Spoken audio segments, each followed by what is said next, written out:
An Oklahoma World War II veteran is 100 years old today. Ed Bray has lived through many historic moments, but he says he has never stopped learning.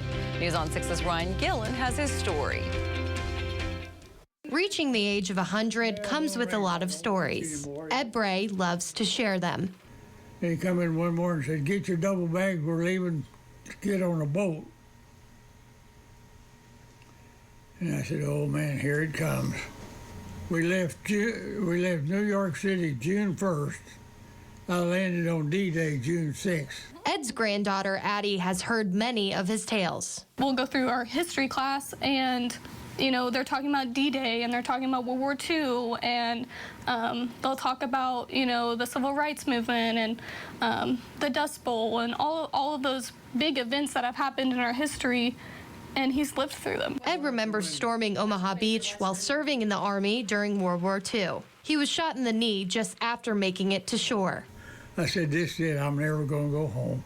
I could see the writing as plain as day. But he did make it back home and retired from the Army a year later with dozens of medals, including 2 Purple Hearts and a Bronze Star. I just thank God I'm still here. After the Army, Ed married the love of his life, Margaret. They had 7 kids, 18 grandchildren, and even more great-grandkids. Family means a lot to Ed, and he's created bonds with each generation. So many good things happened to me, it's hard for me to say. I think the proudest thing I am right now is these 3 girls. Despite being a master storyteller, Ed couldn't read until he was almost 90.